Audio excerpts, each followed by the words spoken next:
Oke, selamat malam Bapak Suhendi. Saya Thomas Kris Obet Pranata dengan NIM 4151901102003 akan menjelaskan tentang tugas besar 2 untuk kriptografi dan steganografi. Nah, untuk tugas besar 2 ini adalah menjelaskan tentang modul 8 sampai dengan modul 12. Untuk modul 8, kita akan mulai dari modul 8 terlebih dahulu. Modul 8 di sini adalah menjelaskan tentang algoritma kriptografi modern. Nah, di sini algoritma kriptografi modern itu apa sebenarnya? Nah, ini adalah algoritma kriptografi terbaru yang digunakan beroperasi dengan mode bit. Maksudnya apa mode bit? Algoritma ini beroperasi dengan mode karakter. Jadi setiap kunci, plain text, dan juga ciphertext itu akan diproses menggunakan rangkaian bit. Maksudnya apa? Operasi bit ini yang maksudnya jadi setiap kunci, setiap plain text dan juga ciphertext ini semua disimpan dalam tipe data bit. Nah, operasi yang paling sering digunakan sendiri adalah operasi XOR, XOR. Nah, sebenarnya algoritma kriptografi modern ini tetap menggunakan gagasan yang sama pada algoritma klasik. Yaitu seperti substitusi, transposisi, tetapi dibuat menjadi lebih rumit sehingga sangat sulit untuk dipecahkan.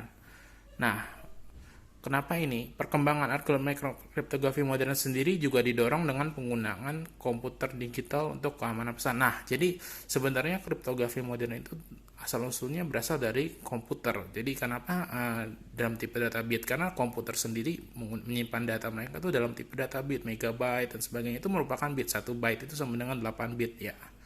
Nah, dalam komputer sendiri ini dia menggunakan merepresentasikan dengan datanya dalam bentuk biner, karena di simpanan datanya sendiri aja dibentuk dalam bentuk biner, yaitu adalah angka 0 atau angka 1. Nah, selanjutnya saya akan menjelaskan tentang diagram blok kriptografi modern. Di sini secure network protocol itu berdasarkan atas 4, yaitu ada confidentiality, data integrity, authentication, dan non-repudiation. Jadi maksudnya apa?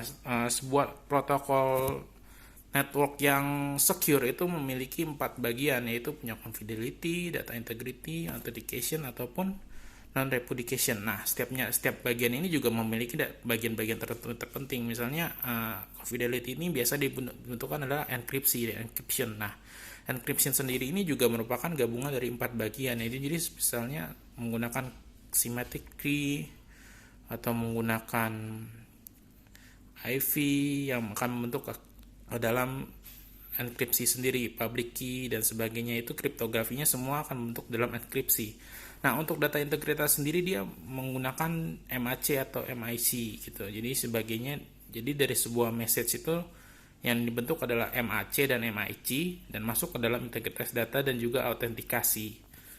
Autentikasi sendiri dibagi menjadi 3, yaitu adalah challenge responsive dan digital signature dan MAC atau MIC. Dan ini sebenarnya digunakan untuk autentikasi apakah seseorang itu benar-benar untuk network protokol yang mereka gunakan.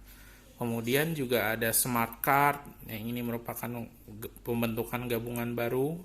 Kemudian non-repudiation ini merupakan misalnya digital signature kayak fingerprint mungkin atau face recognition dan itu sebagainya, itu digunakan dibentuk dalam digital signature untuk membentuk network protokol yang benar-benar aman karena bisa mendeteksi siapa yang menggunakannya gitu. Nah, itulah kira-kira kriptografi modern ini dibuat secara ininya. Nah, untuk itu kita akan masuk ke dalam rangkaian bit. Rangkaian bit sendiri adalah merupakan pesan yang dibentuk dan jadi beberapa blok. Misalnya contohnya plain text 100 111 0 10 110 contohnya nih. Bila dibagi menjadi 4 blok, 4 bit, maka jadi 1001, 1101, 011, 0.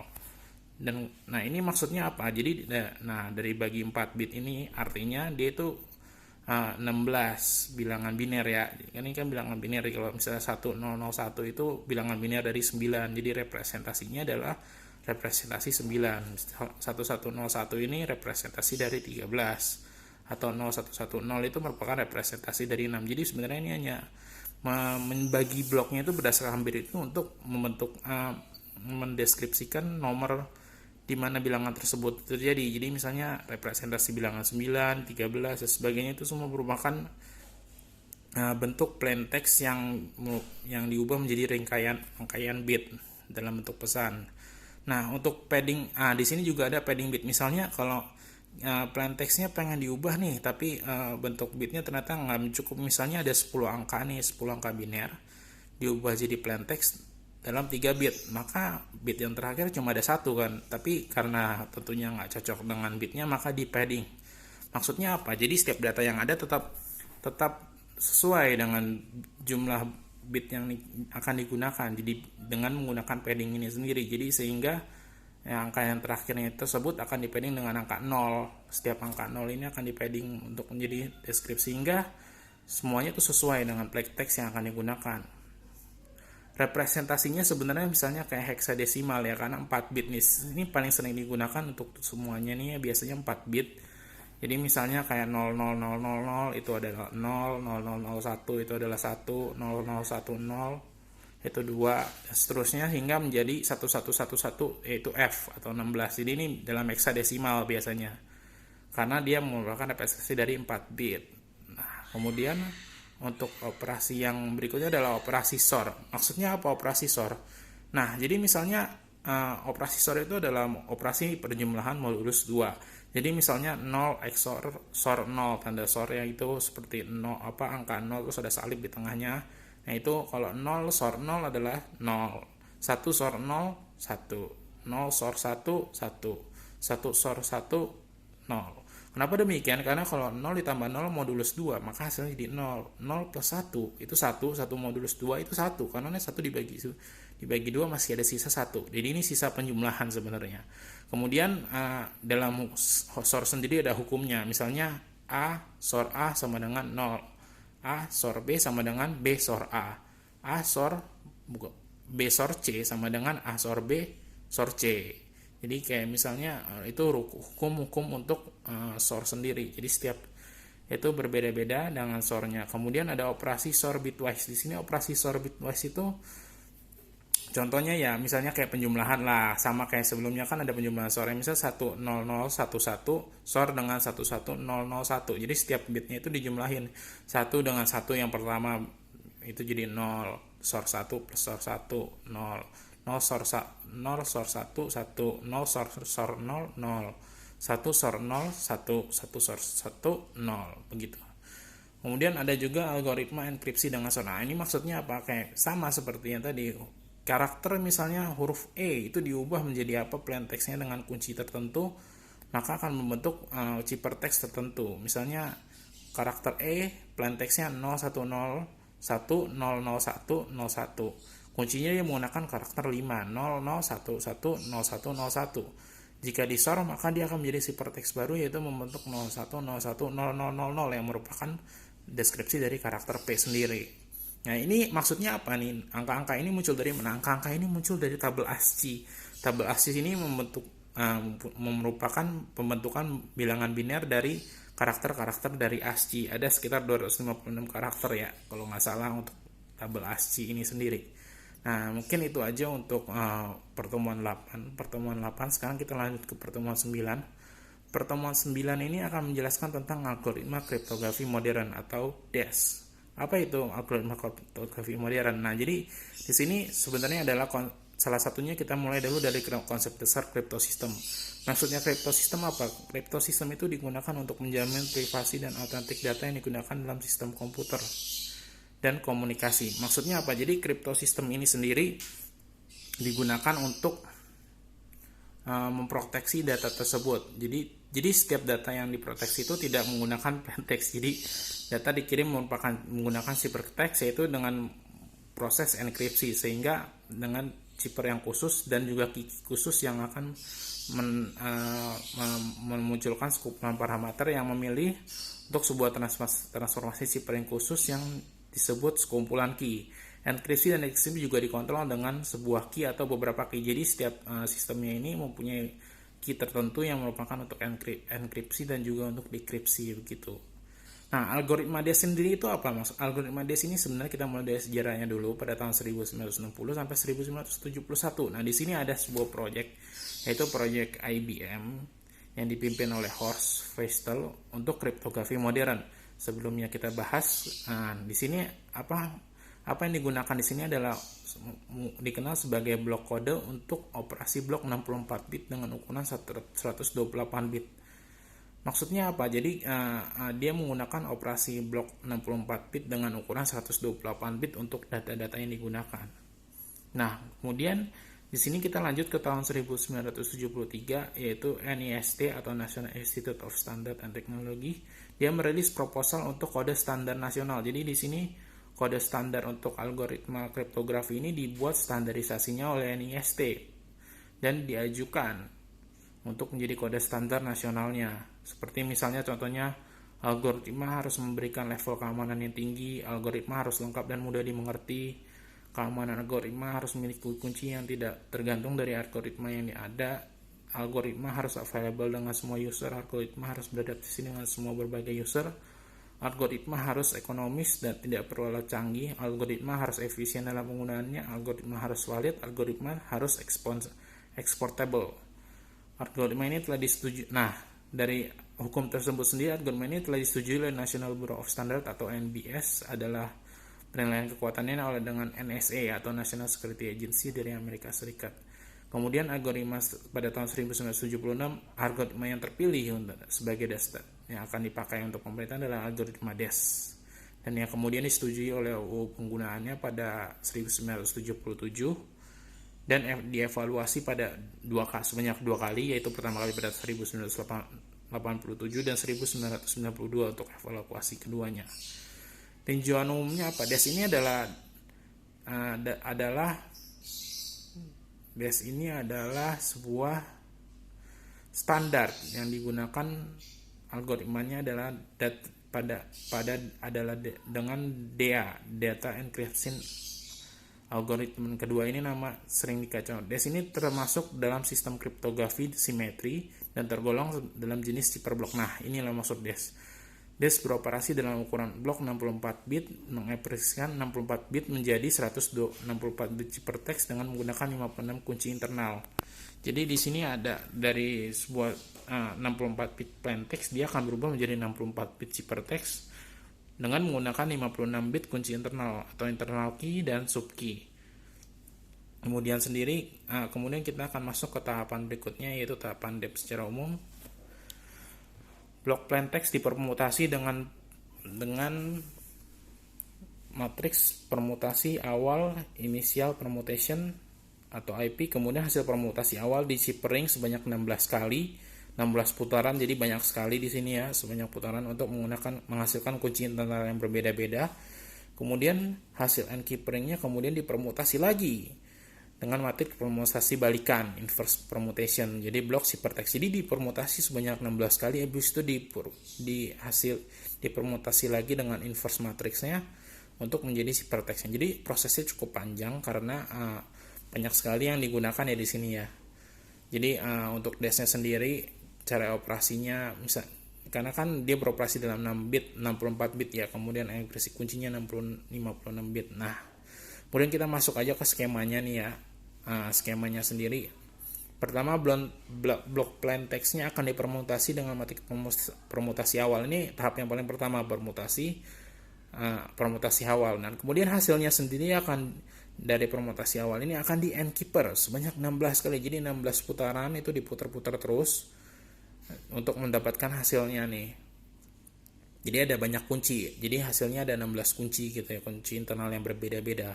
Hasil encrypting dari 16 itu kemudian akan dipermutasi dengan matriks inverse matriknya dari permutasi tersebut untuk menghasilkan blok ciphertext. Jadi cukup banyak nih, prosesnya juga cukup rumit ya, karena dalam proses encrypting ini juga banyak sekali gitu ya terjadi permutasi, sehingga banyak sekali hasil yang dihasilkan, sehingga akan sangat sulit untuk dipecahkan.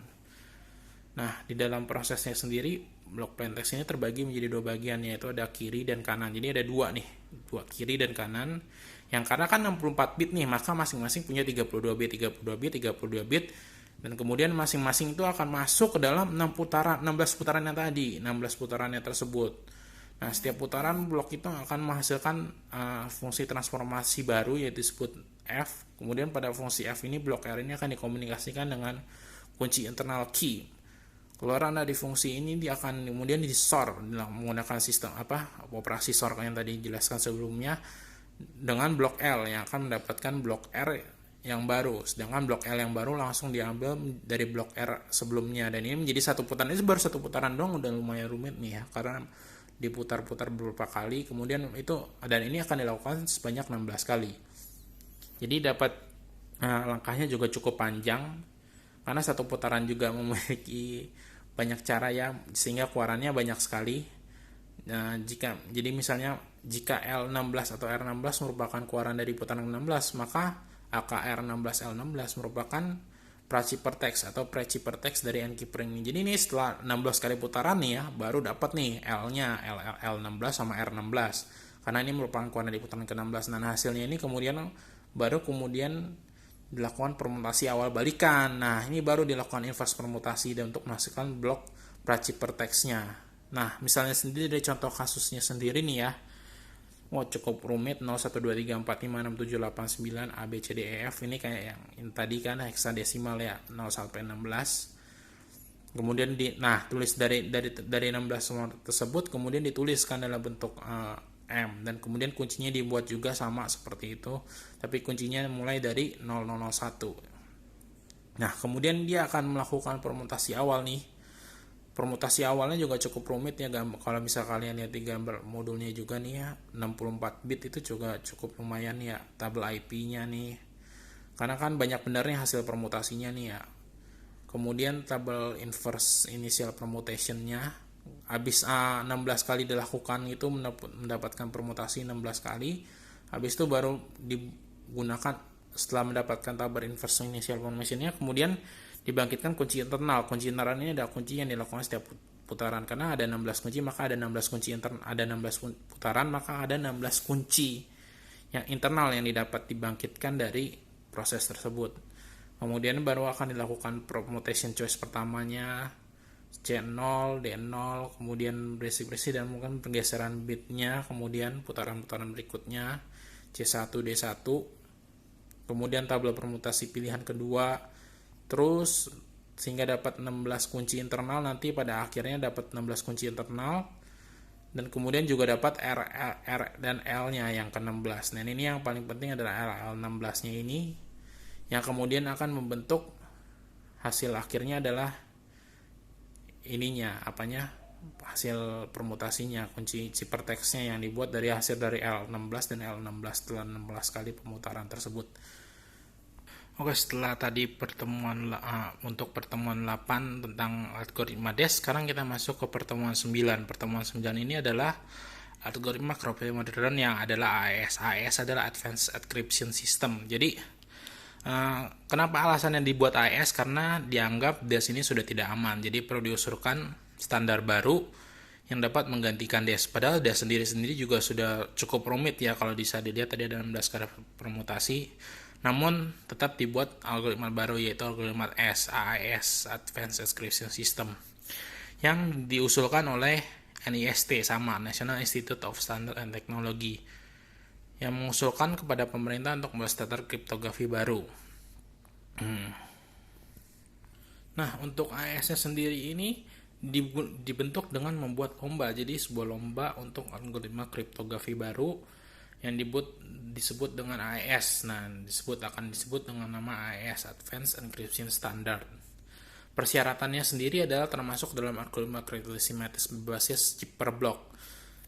Kemudian ada syarat kedua, seluruh rancangan algoritma harus public, jadi tidak ada yang dirahasiakan. Panjang kunci fleksibel 128, 195 dan 256 bit. Ukuran blok yang dienkripsi adalah 128 bit. Dan algoritma dapat diimplementasikan baik sebagai software maupun hardware.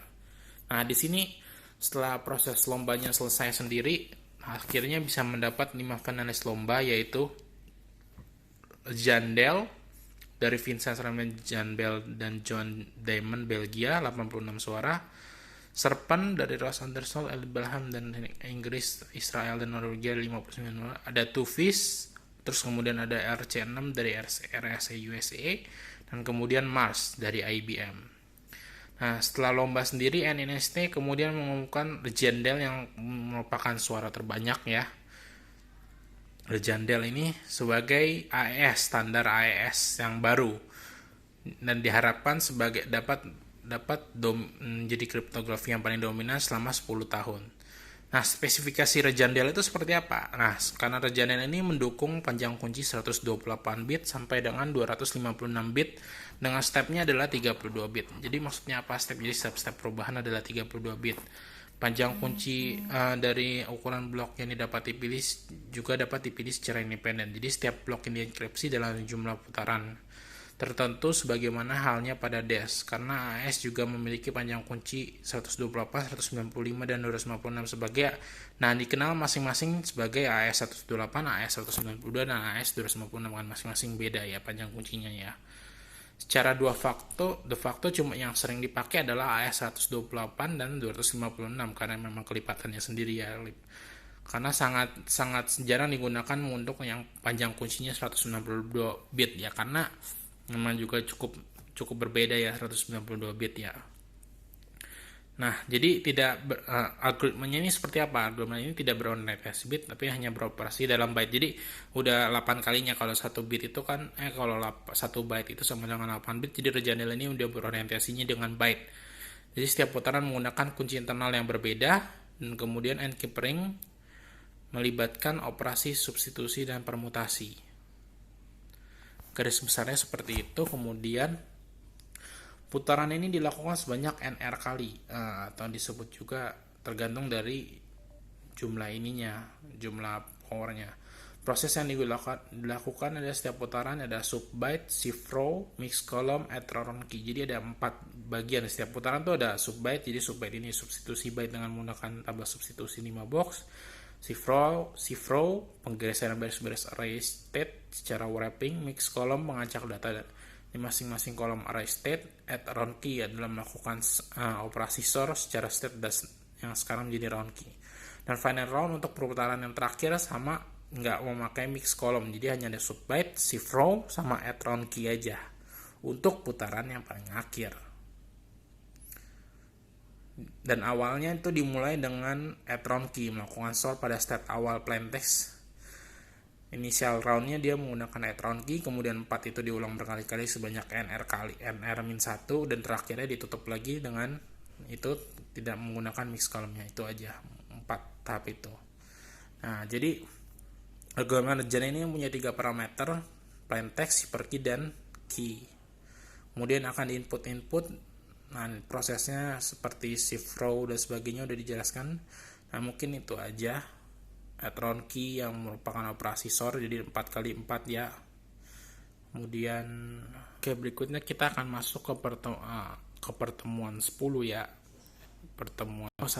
Masuk pertemuan 11, yaitu merupakan DES ya, bagian kedua ya. Kalau misalnya tadi pertemuan sebelumnya udah jelaskan tentang enkripsinya, di sini dijelaskan tentang proses dekripsi dari si DES sendiri. Jadi proses deskripsi terhadap ciphertext ini merupakan kebalikannya proses enkripsinya.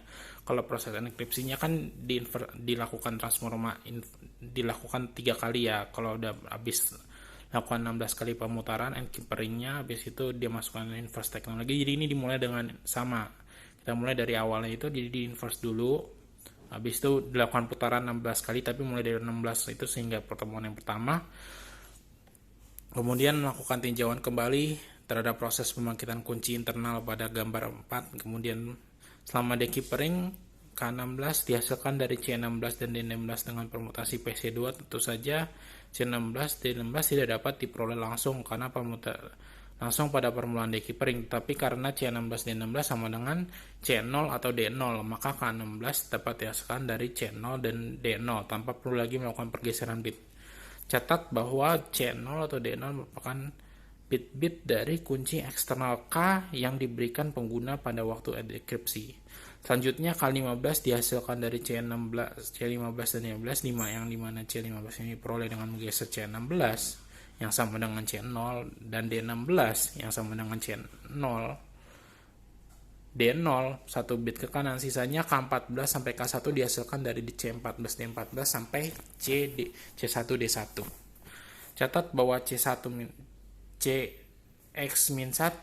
DX-1 diperoleh dengan menggeser C1 dan D1 dengan cara sama seperti tabel awal yang disebut tadi, tetapi menggunakan pergeseran ke kiri. Kalau sebelumnya di waktu enkripsi itu dia menggunakan pergeseran ke kanan, nah menggunakan pergeseran ke kiri diganti menjadi pergeseran ke kanan di sini karena kan kita melakukan proses dekripsi ya. Mode DS sendiri juga dioperasikan dengan mode ECB, CBC, OFB, dan CFB kan. Namun karena kesederhanaannya mode ECB ini lebih sering digunakan pada paket program commerce, jadi seperti, dan meskipun sangat rentan terhadap mode CBC ini lebih kompleks dari mode ECB, namun memberikan tingkat keamanan yang lebih bagus daripada mode ECB. Mode CBC hanya kadang-kadang saja digunakan. Kemudian kita masuk ke implementasi hardware dan software DAS. DAS yang sudah diimplementasikan kemudian dalam bentuk hardware ya, di dalam bentuk perangkat keras. Dalam bentuk perangkat keras, DAS diimplementasikan dalam chip. Setiap detik chip ini dapat mengenkripsikan 16,8 juta blok. Cukup banyak ya, atau 1 gigabit per detik. Implementasi DAS ini ke dalam perangkat lunak dapat melakukan enkripsi 32.000 blok per detik pada komputer mainframe IBM 3090. Ini contohnya pada komputer IBM ya. Nah, untuk keamanan DAS sendiri banyak yang sebenarnya cukup kontroversial juga, karena misalnya keamanan DAS-nya itu misalnya dari panjang kuncinya, kemudian dari jumlah putarannya, atau kemudian pada kotak S-nya sendiri. Nah, ini banyak juga karena kemudian ada kunci lemah dan kunci setengah lemah juga ya kelemahannya ya. Nah, mungkin itu aja untuk pertemuan 11, kemudian kita akan masuk ke pertemuan 12. Untuk pertemuan 12, nah ini pertemuan 12 sebenarnya sama seperti 10, dia menjelaskan tentang AES atau Advanced Encryption System, cuman lebih ke arah penjelasan tentang bagaimana Regendale sendiri, dan proses-prosesnya sama seperti pertemuan sebelumnya yang sudah saya jelaskan. Jadi misalnya ada parameternya, ada 3 algoritma seperti plaintext, ciphertext, dan key yang masing-masing berukuran 16 byte. Kemudian ini ukurannya kan banyak ya, AES ada berapa bagian kan ya, ada AES 128 dan 256. Kemudian transformasinya juga dijelaskan di sini. Transformasi subbytes yaitu seperti memetakan setiap byte dengan array state yang menggunakan SBox. Kemudian transformasi cifro melakukan pergeseran secara wrapping atau cyclic pada 3 baris terakhir dengan array state. Kemudian ada transformasi mix column itu mengkalikan matriks state dengan sebuah matriks tertentu. Dan kemudian juga ada transformasi add round key. Transformasi ini merupakan operasi sort terhadap sebuah round key dengan array state dan hasilnya disimpan dalam sebagai array state. Dan kemudian ada juga ekspansi kunci. Ekspansi kunci itu apa? Misalnya seperti salinan elemen-elemen key dari larik W01, W0, W1, W2, W3. Larik ini misalnya berempat elemen key pertama, mulai dari I1. Nah, kemudian ada juga misalnya ya algoritma microfinity itu seperti misalnya algoritma Blowfish yang tadi dijelaskan. Kemudian ada DAS juga dari IBM, kemudian ada IDA juga dari Messi dan Switchia itu 128 bit. Kalau tadi algoritma Blowfish itu 1 sampai 448 bit, kalau IBM DAS dari IBM itu 56 bit. Kemudian ada algoritma RC4 dari Ronald Rivest 1 sampai 2048 bit, cukup besar juga. Kemudian ada algoritma RC5 128 sampai dengan 254 bit. Serpent yang itu juga 128 sampai 256 bit. Juga ada triple DAS nih,